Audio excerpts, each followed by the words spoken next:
Oi, gente, tudo bem com vocês? Estamos começando o programa Brasil Consciência desta semana, uma realização do SINDICT, o sindicato que você sabe representa os servidores públicos federais do INPE, do DCTA, do CEMADEM e da Agência Espacial Brasileira. E no programa de hoje a gente vai falar sobre a instalação do novo ITA no Ceará. Você também terá informações sobre o anúncio da instalação de um laboratório de máxima contenção biológica em São Paulo, em Campinas. Mas antes a gente fala sobre a realização do Prêmio Carolina Bori, que acontece na semana que vem, realização da SBPC, a Sociedade Brasileira para o Progresso da Ciência. Antes da gente ir para a nossa entrevista, vamos saber quem foi essa importante personagem da ciência brasileira. Veja. Pioneiras da Ciência. Carolina Martuccelli Bori foi a pioneira brasileira nos estudos de análise comportamental e pessoa atuante no processo de regulamentação da profissão de psicólogo no nosso país. Ela nasceu em 1924 no estado de São Paulo e se formou pedagoga pela Faculdade de Filosofia, Ciências e Letras da Universidade de São Paulo em 1947. Focou seus estudos na área de psicologia e foi convidada a lecionar nesta área pela USP. Em 1953, concluiu seu curso de mestrado na New School of Social Research, de Nova York. Voltou ao Brasil e defendeu sua tese de doutorado pela USP na linha de pesquisa de investigação experimental. Coordenou o programa de pós-graduação em psicologia da USP e criou o Departamento de Psicologia da Universidade de Brasília. Em 1962, liderou o movimento para a regulamentação da profissão de psicólogo no Brasil, ajudando a criar o Conselho Regional de Psicologia. Ganhou o registro número 1. Esteve à frente da fundação da Sociedade Brasileira de Psicologia e da Sociedade de Psicologia de São Paulo. Além da atuação em sua área, Carolina Bori, que morreu em 2004, presidiu a Sociedade Brasileira para o Progresso da Ciência entre 1986 e 1989. Ali se destacou na tarefa de divulgar a ciência para o público em geral.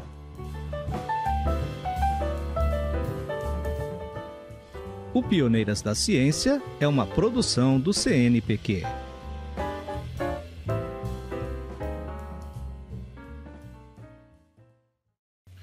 Muito bem, para falar sobre esse assunto, a gente já está aqui plugado online com a vice-presidente da SBPC, a Francilene Procópio Garcia. Muito obrigado, Francilene, por você ter atendido ao nosso convite, participado dessa entrevista, e explica para a gente melhor o que vai ser esse evento que a SBPC está preparando lá na USP.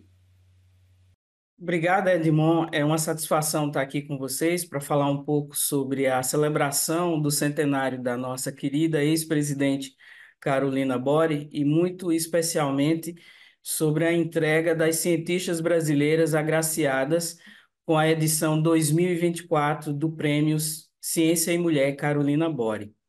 Esse prêmio ele foi criado em 2019 e o objetivo dele exatamente era trazer à sociedade brasileira, né, de uma maneira geral, o reconhecimento e, digamos assim, homenagear e agraciar mulheres brasileiras que dedicaram sua vida à ciência. Em 2024, a edição ela premia cientistas brasileiras, né, maduras, renomadas, que já têm uma trajetória de vida inteira dedicada à ciência. Então, no dia 6, na próxima terça-feira, na nossa sede ali na Maria Antônia, nós vamos receber as 3 agraciadas, né? É fundamental dizer que este ano nós tivemos um recorde histórico de indicações. O processo de indicação é realizado pelas sociedades científicas afiliadas. Este ano nós tivemos mais de 50 sociedades científicas indicando mulheres cientistas. Recebemos 15 indicações para a área das humanidades, que é uma grande área que a gente premia, outras 18 indicações para as biológicas e saúde, que é a segunda grande área, e, finalmente, 17 indicações para as engenharias exatas e ciências da Terra. qual que foi o critério que as entidades adotaram, se é que foi estabelecido pela SBPC, ou se cada entidade definiu o seu próprio critério para indicar essas concorrentes aos prêmios? Em geral, as sociedades científicas, nas edições das mulheres cientistas, porque nós realizamos de forma alternada, num ano a gente premia as mulheres de longa trajetória de dedicação à ciência, e em outro ano, que foi a edição de 2023, a gente premia as meninas que começam ali desde o ensino fundamental médio, né, e as graduandas o desenvolvimento de sua carreira como cientista. Então, de uma maneira geral, no caso da edição desse ano, que são as mulheres de mais longa trajetória, o que as sociedades científicas observam é a carreira já bastante longa desenvolvida por essas cientistas, a sua contribuição na área de atuação para a sociedade de uma maneira geral. Vocês, se forem pesquisar sobre as 3 vencedoras de 2024, vão ver o quanto elas são importantes nas suas respectivas áreas, inclusive com forte impacto em redes de conhecimento internacional, não apenas local. E algumas delas, Edmond, têm uma relação muito direta com a própria gestão e a formulação de políticas públicas e, digamos assim, a necessidade da gente ter políticas afirmativas no nosso país que incentivem e estimulem as mulheres a desenvolver uma carreira científica. Então, o conjunto dessas questões são avaliadas pelos pares, que são as sociedades científicas nas respectivas áreas, que trazem essas indicações para a SBPC. Essas indicações, quando elas chegam à SBPC, com um conjunto de informações sobre a pesquisadora indicada, o seu currículo, a sua trajetória de desenvolvimento, elas são avaliadas por um júri que é composto por mulheres também cientistas, né? Este ano eu tive a honra de coordenar e presidir o júri, junto com 2 colegas da diretoria e mais outras mulheres que são indicadas pelas sociedades científicas. A nossa presidente de honra e presidente da Academia Brasileira de Ciência, Helena Nader, também fez parte do júri.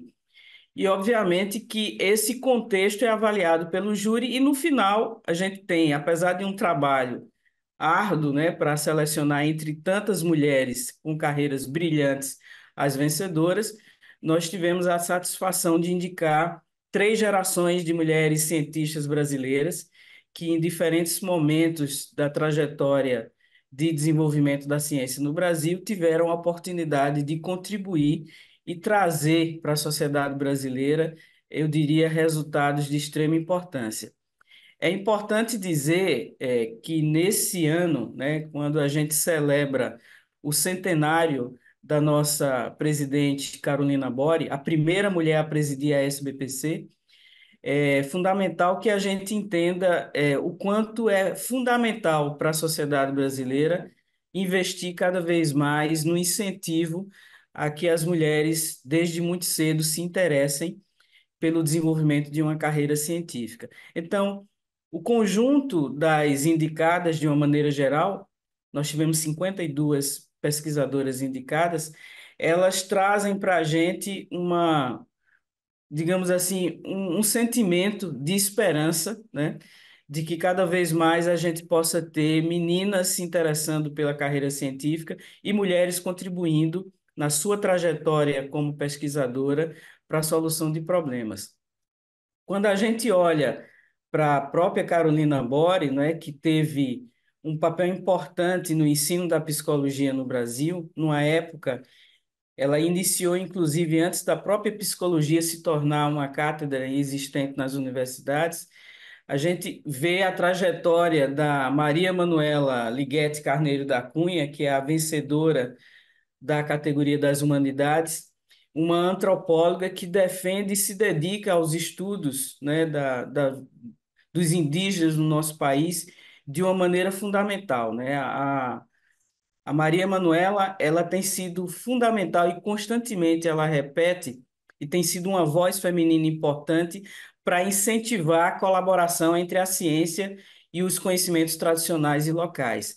Isso tem sido fundamental, né, no campo da antropologia, quando a gente discute as contribuições para a conservação da nossa diversidade genética, da nossa biodiversidade no país. É uma mulher que está ali dedicando a sua vida inteira a esses temas. Quando a gente olha para a nossa vencedora na categoria das biológicas e saúde, a pesquisadora Regina Marcos, né? É fundamental a gente entender o trabalho da Regina nas áreas que ela se dedica, organizando aí o conhecimento da melatonina como agente cronobiótico, né, e de diferentes fontes de síntese, que permite aí a identificação de situações que são importantes no tratamento de doenças como câncer, através de transplantes de medula óssea e outras soluções para doenças degenerativas e inflamatórias. A nossa querida Regina Marcos tem uma rede de colaboração intensa, internacionalmente falando, e o trabalho que ela desenvolve a partir das nossas instituições no Brasil é fundamental.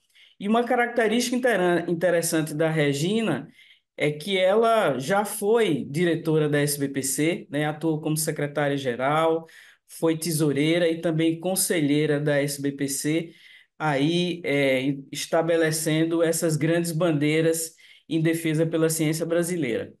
E, por fim, a nossa querida Ivone Mascarenhas, que venceu na categoria de Engenharias Ciências Exatas e da Terra, é uma pessoa que, assim, eu sou fã, né, da Ivone. Ela foi a primeira mulher a ocupar, né, uma cadeira do Departamento de Física da Escola de Engenharia de São Carlos. Isso nós estamos falando nos anos 50, né, em 1956. Ela é uma das pioneiras, na atuação nessa área, é a Senhora dos Cristais, né, como ela é conhecida, e ela tem uma contribuição fundamental desde muito cedo para a área que ela atua, né? E é fundamental dizer que a Ivone, ela tem uma coisa muito particular. Ela foi incentivada a desenvolver uma trajetória científica no ensino fundamental, né? No ensino médio, quando ela iniciou ali a ter um pouco de atenção para as questões da química, da física.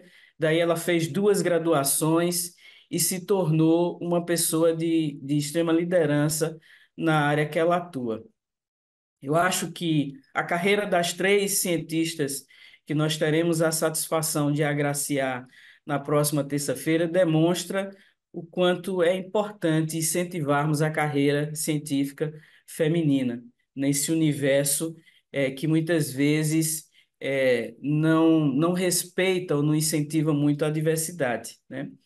É fundamental dizer que essa premiação ela estimula muito a carreira das jovens cientistas na outra categoria que a gente atua em anos alternados.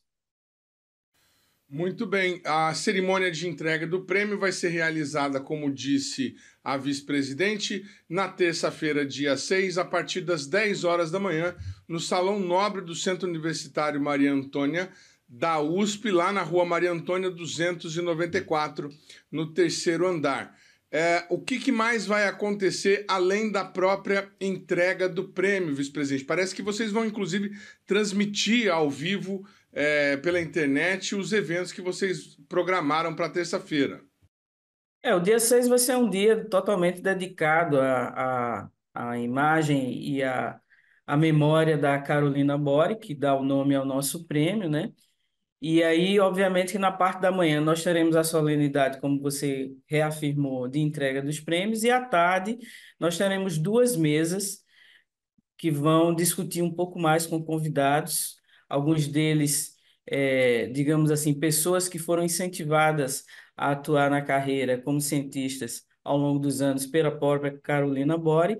Então, na parte da tarde, nós teremos duas mesas dedicadas a conhecer um pouco mais sobre a trajetória da pesquisadora, da mulher, da cientista Carolina Bori. Que bacana, vão ter pessoas que conviveram com ela, que tiveram a oportunidade de trabalhar, talvez, com ela. Exatamente. E pessoas que foram influenciadas para construir suas carreiras no legado científico que a Carolina Bori nos deixou. Muito bacana. A participação nos eventos necessita de algum credenciamento prévio, inscrição, pagamento? Não, o evento é aberto, a transmissão online será feita pelo canal do YouTube da SBPC, como existe um certo limite de espaço lá no auditório que nós vamos usar, é interessante que as pessoas, obviamente, enviem um e-mail aí para a SBPC informando que gostariam de participar. No mais, é acompanhar pelo canal do YouTube. Tá certo, eu quero agradecer demais a participação da vice-presidente da SBPC, Francilene Procópio Garcia, está aqui com a gente nessa manhã. Muito obrigado pelas informações e sucesso no evento, viu? Obrigado, Edmond. Um abraço. O programa Brasil Consciência vai para um rápido intervalo e, na sequência, a gente fala sobre o anúncio de um novo laboratório no Brasil de máxima contenção biológica. Um instante só, não sai daí.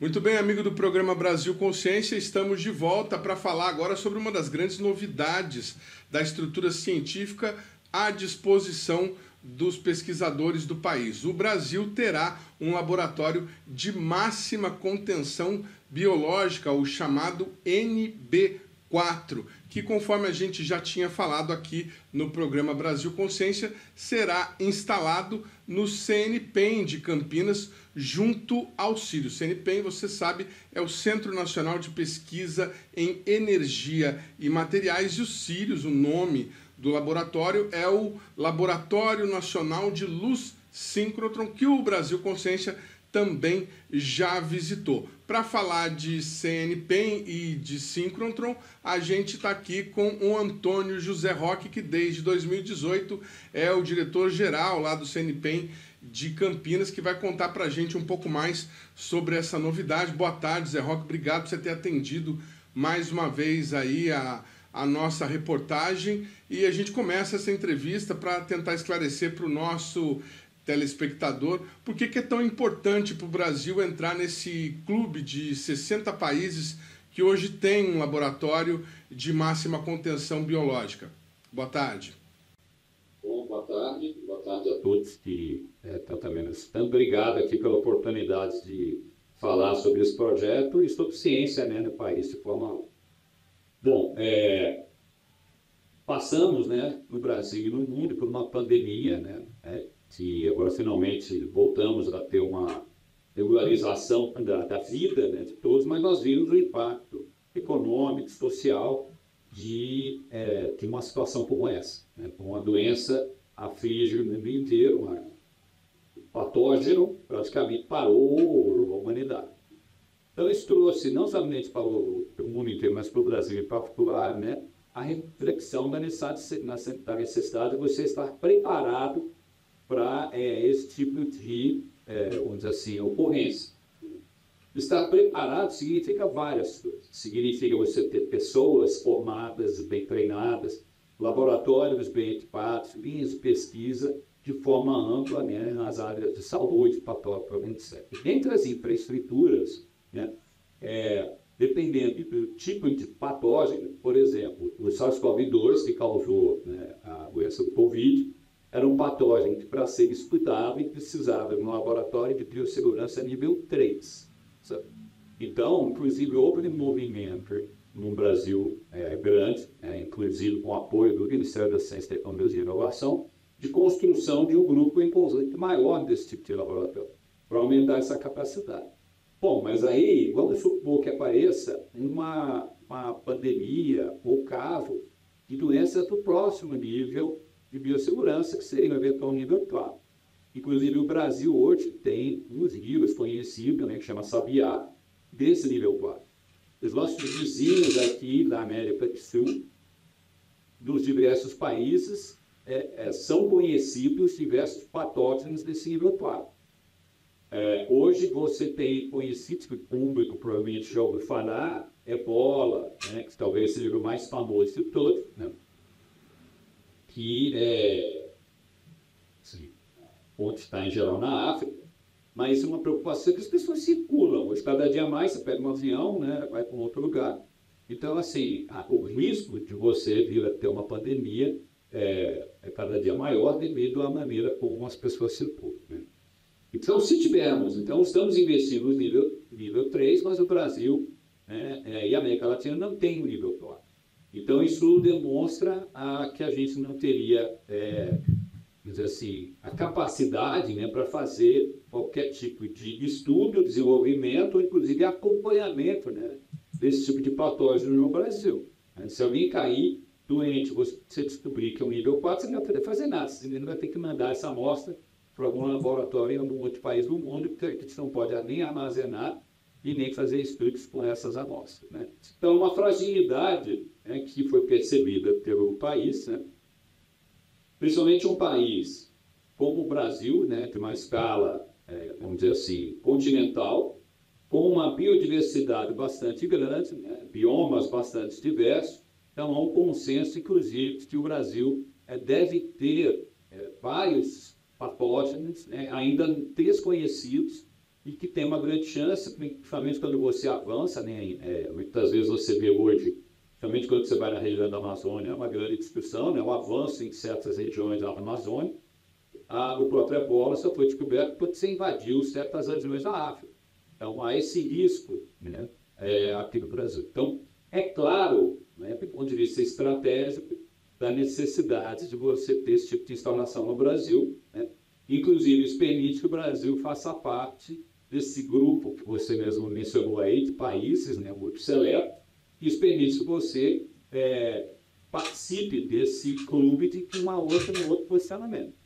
E aí, o que você mencionou, que o CIS aqui que você tem, né, um dos diferenciais desse projeto, que é único no mundo, é a expectativa, né, a perspectiva, né, do projeto de conexão de CIS com esse tipo de ambiente, né, de biossegurança, o que vai trazer uma capacidade de pesquisa bastante singular, né? Se acopla um equipamento na fronteira, né, do que é mais moderno na análise de materiais biológicos e não biológicos, no caso de interesse aqui biológico, você acopla isso com uma instalação dessa de máxima potência biológica, o que pode vir a permitir avanços de conhecimento bastante significativos com liderança do Brasil.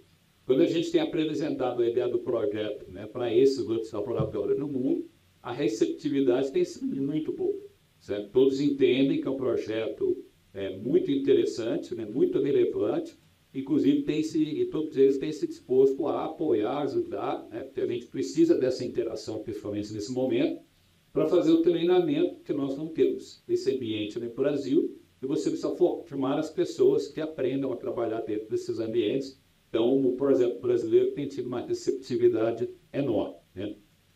Então, isso entra dentro dessa política, na minha opinião, de ampla, né, de apoio a infraestruturas de pesquisa e desenvolvimento, que são centrais para o Brasil poder dar suas respostas.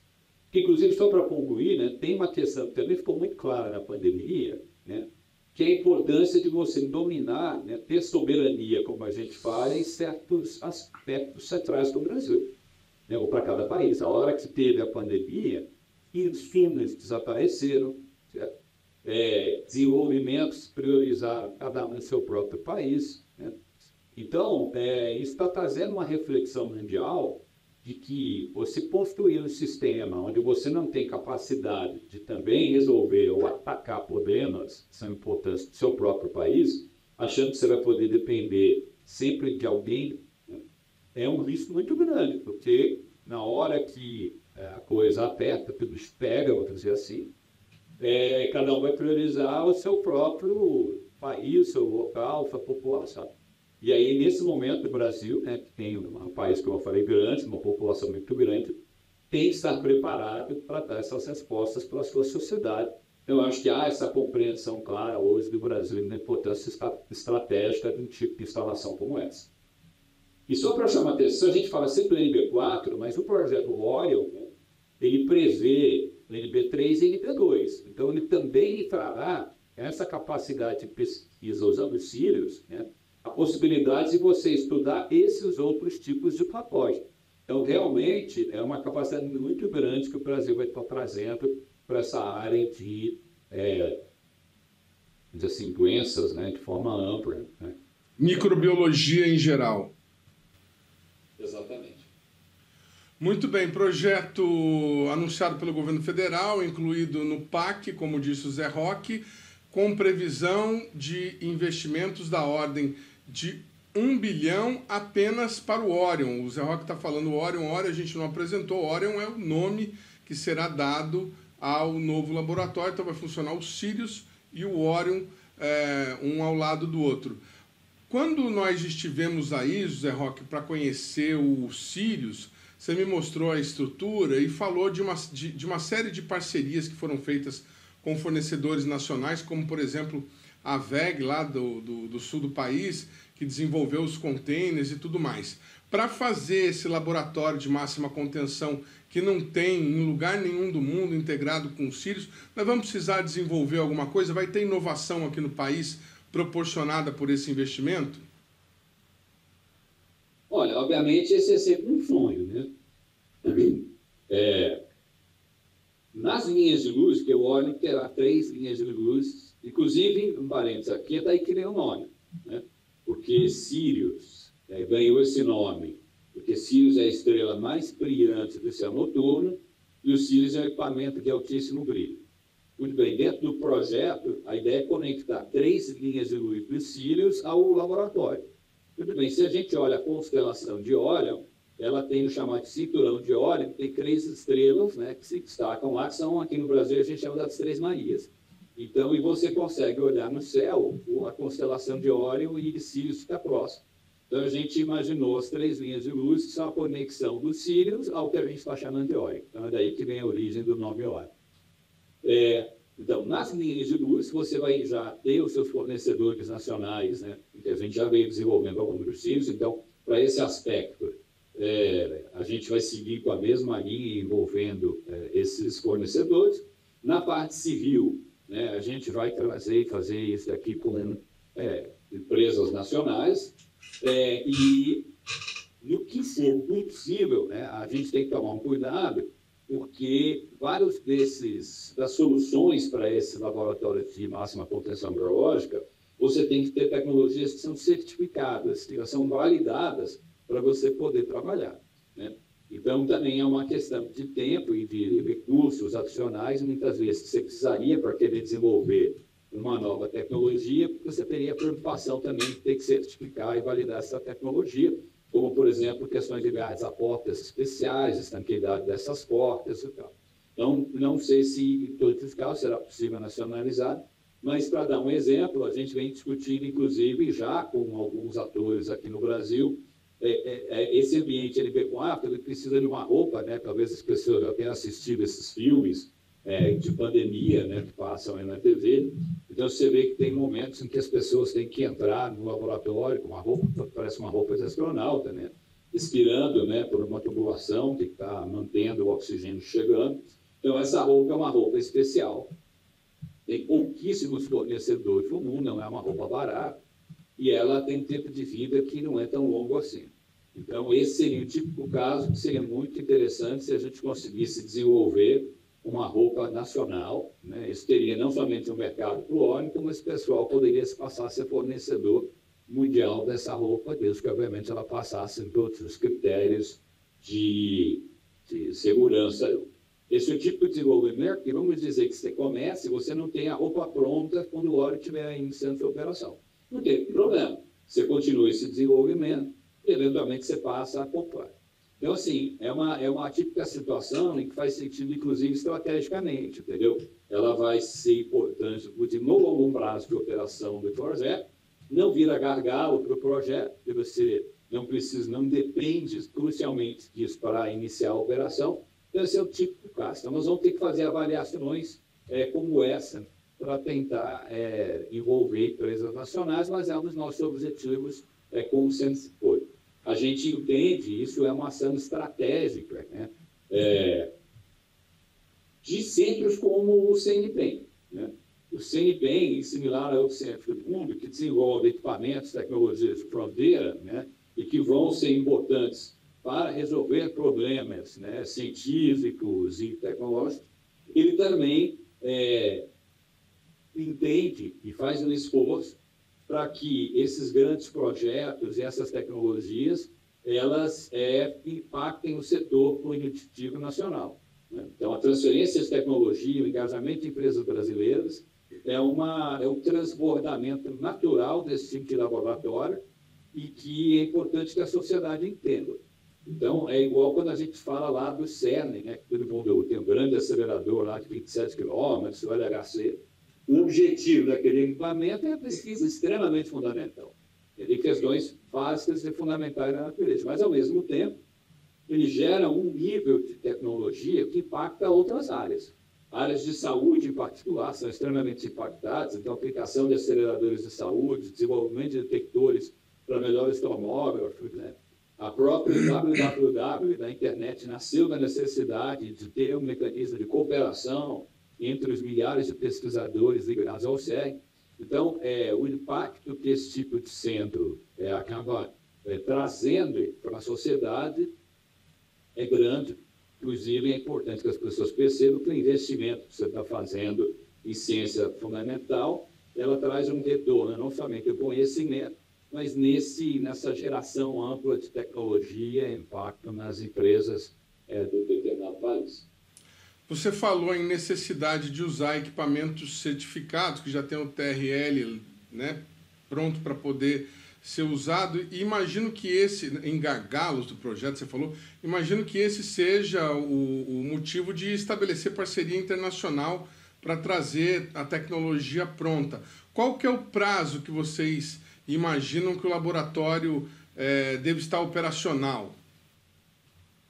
Olha, a nossa meta, né, inclusive negociada aí com a Casa Civil, o MCTI, é de que a parte construtiva do projeto, incluindo equipamentos, se não 100%, a parte que permite que ele comece as suas operações até 2026. Mas eu tenho chamado a atenção que não significa que alguém já vai vir em 2026 fazer um experimento aqui. Porque você passa por uma fase de funcionamento e certificação, inclusive internacional, principalmente para o NB4. Então, vamos dizer assim, que se construiu tudo, fez tudo, seguindo todos os regulamentos, protocolos, legislações, etc. Mas para que alguém, de fato, te dê uma amostra de um vírus, tipo Ebola, sei lá o que, você precisa ter uma certificação. Tem empresas que fazem isso, que vão vir aqui e checar a diferença de pressão entre as salas, os protocolos, porque assim, é importante chamar a atenção que há camadas de segurança. Né?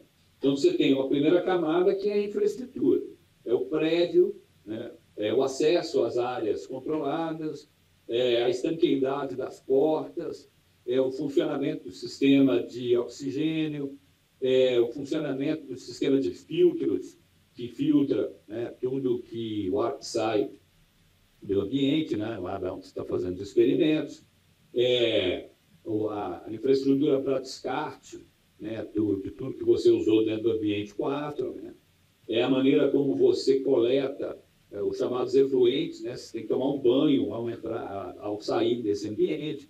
Isso gera, então, uma água que potencialmente pode ter contaminação, os químicos são usados para fazer a decontaminação, isso tem que ser coletado e tratado de forma adequada. Ou seja, você tem uma série de infraestruturas que compõem, que tem que ser testadas de qualidade.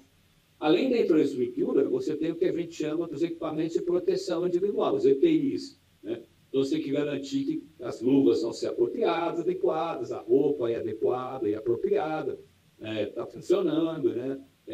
Todos os equipamentos, né, que você vai usar para manipular são adequados, então você tem todos esses EPIs. Além disso, você tem uma terceira camada, que é uma camada de protocolos e procedimentos, que ela é tão importante quanto as outras. Né? Quais são os protocolos para você adentrar esse ambiente? Então, como é que você faz o registro? Que tipo de treinamento que você tem? Certificados de treinamento que aquela pessoa tem que demonstrar? Né? Quantas horas ela pode ficar trabalhando dentro desse ambiente? Ela pode trabalhar sozinha, tem que ter alguma outra pessoa? Quem te monitora? Então, assim, você tem como é que é o protocolo para receber amostras, como é que é o protocolo para transitar essa amostra, como é o protocolo de descarte, e etc. Né? Então, você tem que definir todos esses protocolos e procedimentos operacionais para eles saírem registrados. Então, você vai ter uma fase de certificação que vai fazer uma avaliação da estrutura física, infraestrutura toda, você vai fazer uma avaliação dos seus equipamentos, EPIs, etc. Você vai fazer uma avaliação dos seus protocólos e procedimentos.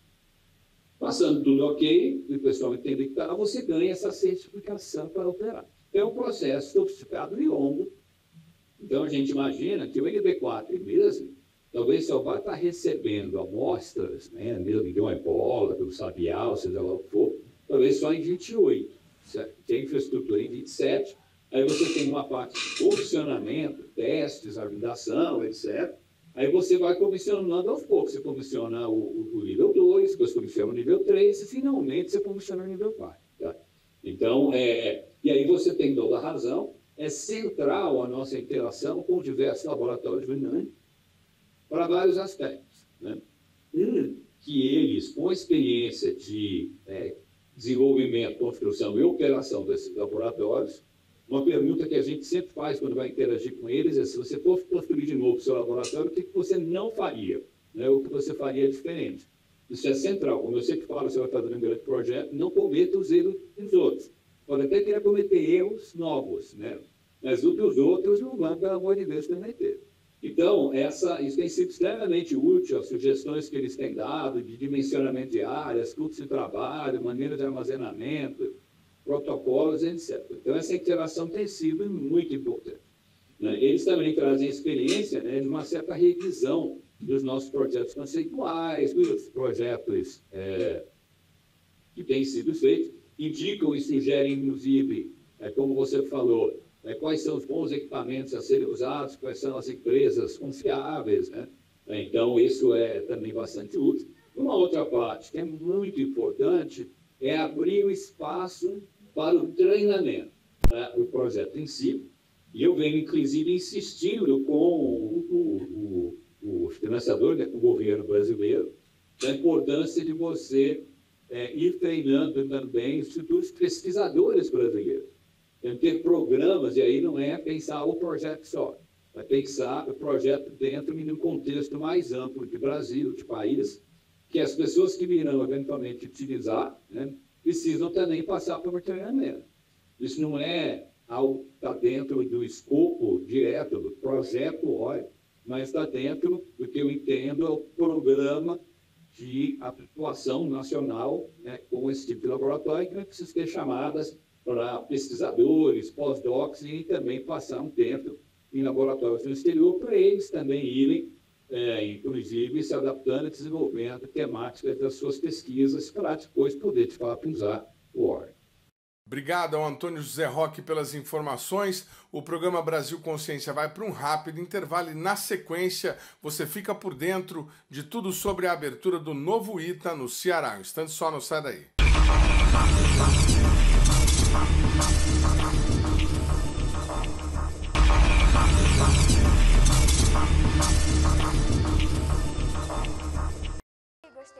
Aluna do 2º ano do ensino médio em uma escola pública de Fortaleza, Letícia foi 5 vezes medalhista em matemática. A jovem também foi premiada em Olimpíadas de Química e de Ciências. E um sonho que parecia distante vai ganhar forma ao lado da casa dela. É o Instituto Tecnológico da Aeronáutica, o ITA, que será construído no Ceará. Vai abrir portas para milhares de jovens, assim como eu, que estão em busca de boas oportunidades para o futuro. Hoje, estou radiante porque estou a poucos metros de distância de conquistar um grande sonho. O ITA é uma das mais respeitadas instituições públicas de ensino superior do país, voltado às engenharias, com destaque para a aeroespacial. O instituto, que tem sede em São José dos Campos, no interior de São Paulo, ganhará sua primeira unidade avançada na Base Aérea de Fortaleza. E a escolha não foi por acaso. É do Ceará que saem, em média, 40% dos aprovados no vestibular do ITA todos os anos. Esse foi o estado que mais investiu em educação no Brasil. A escola ou vinha para o Ceará ou vinha para o Ceará. Na unidade cearense, serão oferecidos 2 novos cursos: Engenharia de Energias Renováveis e Engenharia de Sistemas.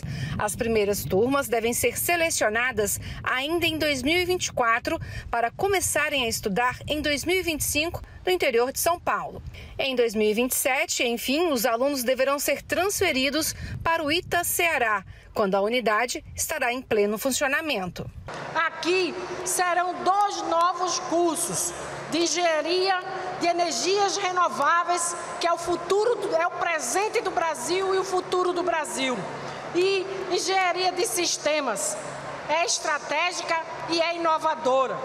Os recursos para a construção do ITA aqui na base aérea de Fortaleza já estão acertados. O Ministério da Educação e o governo do Ceará assinaram um convênio no valor de 50 milhões de reais para a primeira etapa das obras, quando serão construídos alojamentos, salas de aula e laboratórios. E o MEC já se comprometeu a repassar em 2024 mais 30 milhões de reais e mais 35 milhões de reais em 2025. Já empenhamos o recurso para iniciar imediatamente as obras agora do futuro campus do ITA aqui no Ceará. O presidente Lula destacou a necessidade de consolidar uma revolução na educação do país. A vida inteira eu tinha uma obsessão de terminar as desigualdades entre o Nordeste e o restante do Brasil. Eu não quero que o Nordeste tenha as coisas tiradas dos outros estados. A única coisa que eu quero é que o Nordeste tenha a mesma oportunidade que tenha qualquer outro estado dos mais ricos desse país. E a educação é a base fundamental.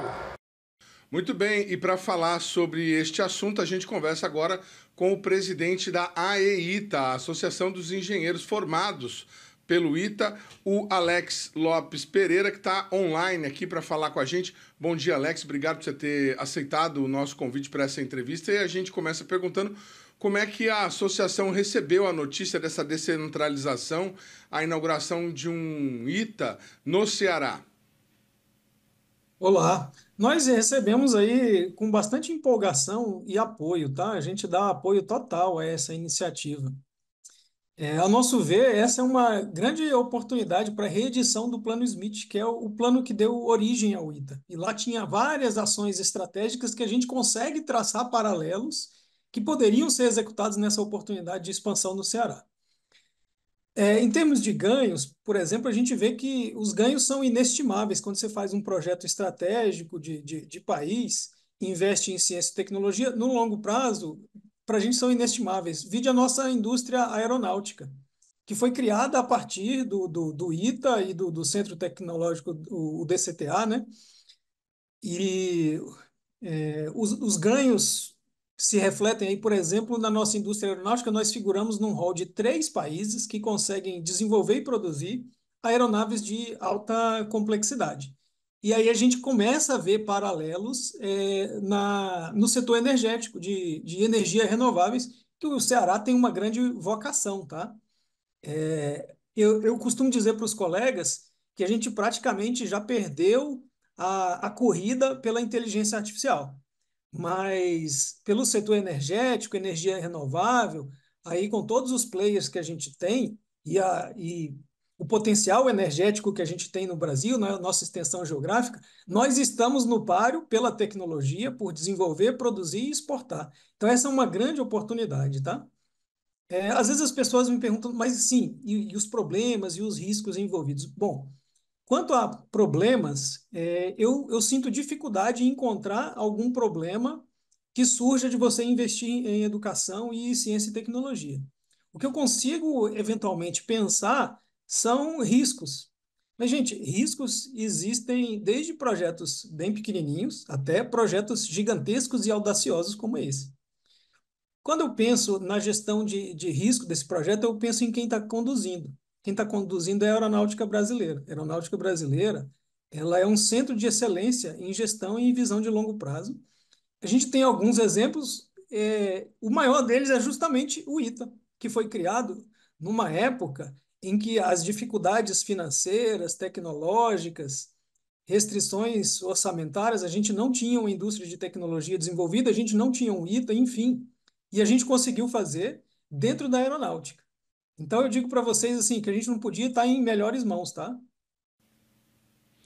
Perfeito. Bom, duas questões. Acho que o senhor já respondeu a questão dos riscos, né? Mas é bom pontuar que há pessoas questionando a manutenção do chamado padrão ITA de qualidade em uma nova unidade descentralizada e questionando também se haveria necessidade de criar essa nova unidade, uma vez que São José dos Campos já abriga grande número de estudantes provenientes do Ceará. Essa é uma questão, um ponto colocado.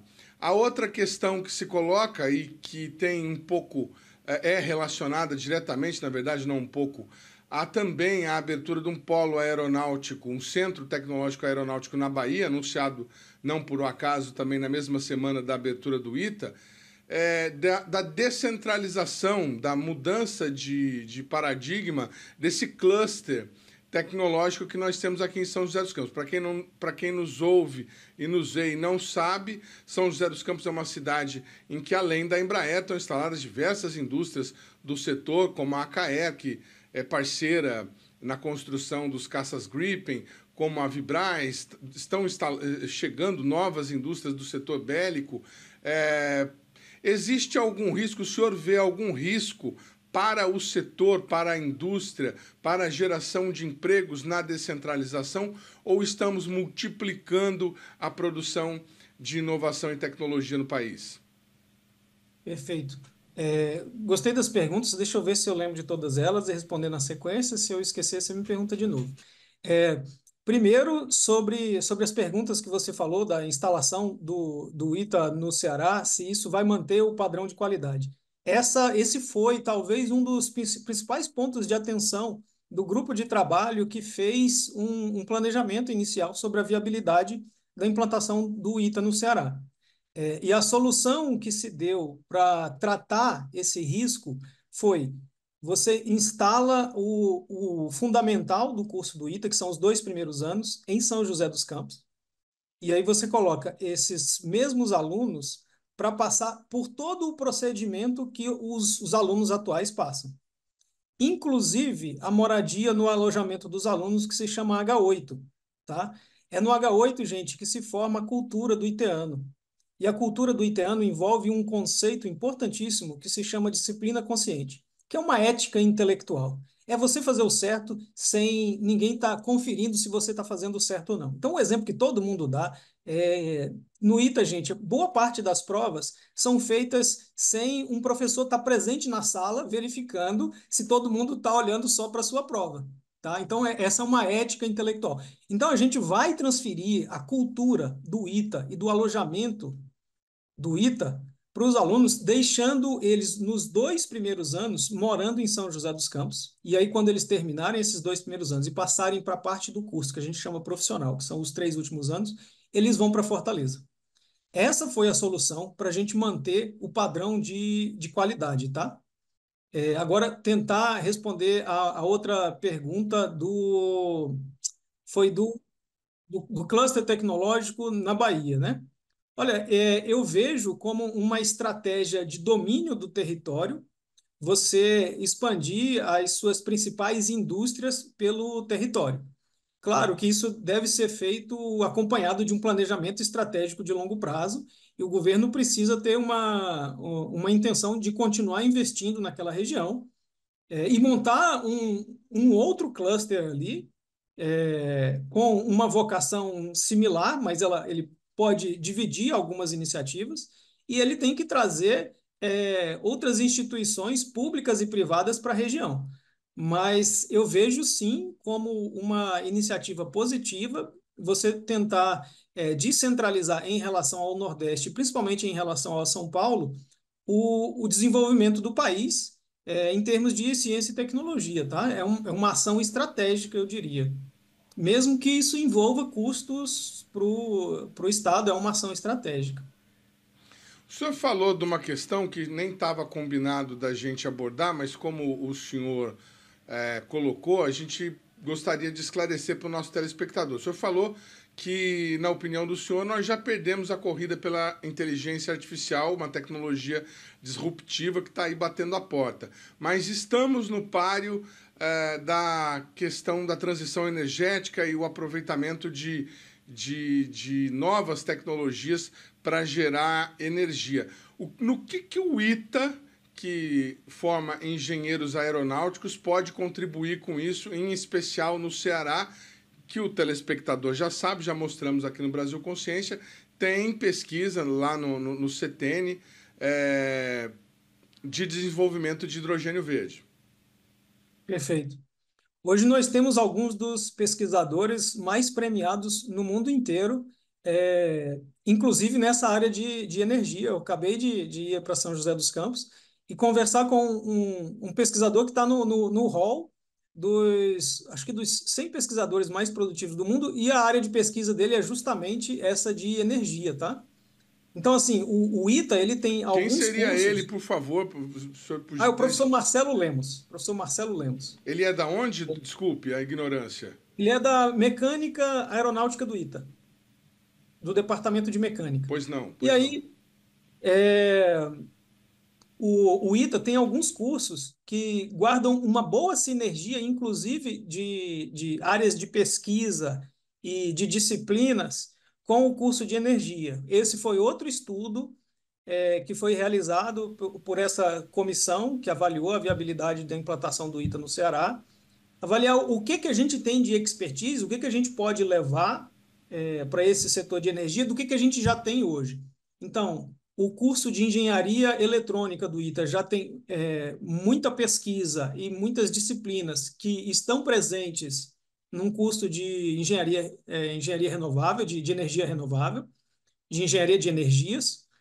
O curso de mecânica também tem, e o curso de infraestrutura aeronáutica, que é o curso de engenharia civil. Então, no conjunto desses 3 cursos, a gente cobre boa parte diria, da propriedade intelectual que você tem que dominar para estar ensinando.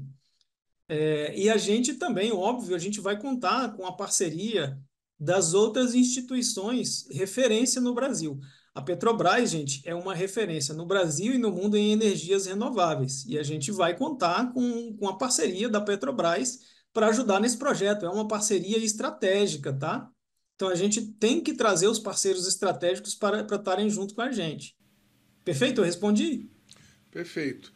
O senhor está falando com muita propriedade quando o senhor diz a gente. A associação participou de alguma maneira desse grupo de trabalho de implantação do ITA do Ceará? O senhor pessoalmente participou? O senhor teve contato com quem participou?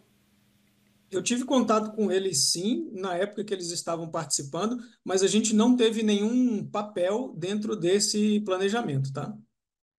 A gente só conhece esse planejamento, mas a gente não desenvolveu nenhum papel ali. A gente não colocou o nosso ponto de vista. Apesar dele estar bem representado, a gente não chegou a colocar lá nosso ponto de vista.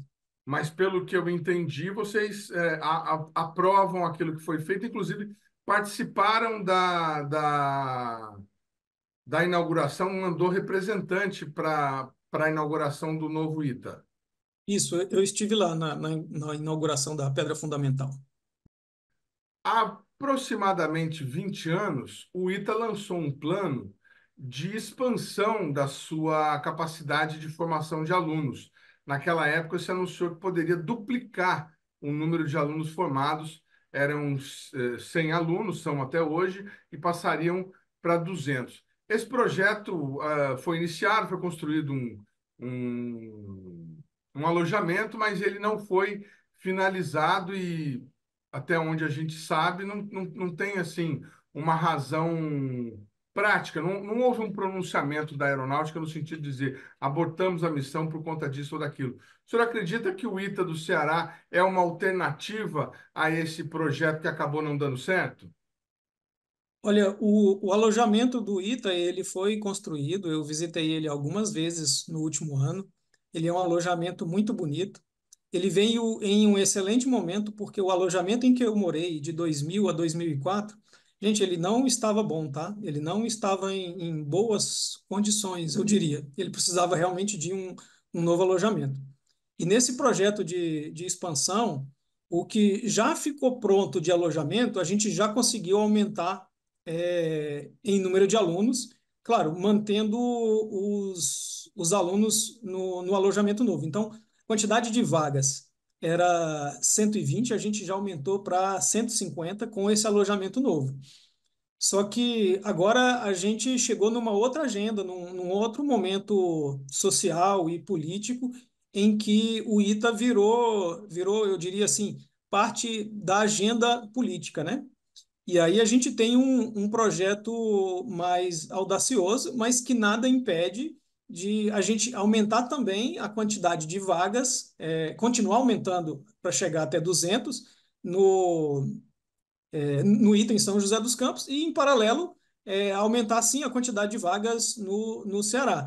Gente, o mais importante disso tudo, eu diria que é a diversificação técnica, temática lá, né, para energias renováveis, com a excelência que o ITA tem, e não só a quantidade de pessoas que estão sendo formadas, tá?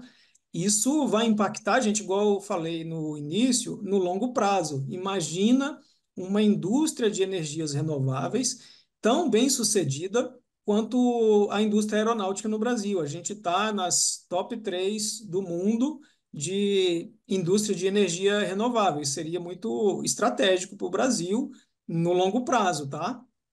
Para reinvestir em educação, reinvestir em tecnologia. Gente, e energia renovável é estratégico para o mundo por quê? Por causa do aquecimento global e das mudanças climáticas. Então, em algum momento, a gente vai ter que pagar essa conta. E o Brasil está querendo sair na frente para essa conta vir barata, tá bom? Muito bem. A gente agradece demais a participação do Alex Lopes, aqui o presidente da Associação dos Engenheiros Formados no ITA, pelos esclarecimentos e pelas informações prestadas aqui no nosso programa. Obrigado, Alex. Um bom dia para você. O programa Brasil Consciência de hoje vai ficando por aqui. A gente volta na semana que vem com mais uma atração inédita para vocês. Tchau, gente. Um abraço.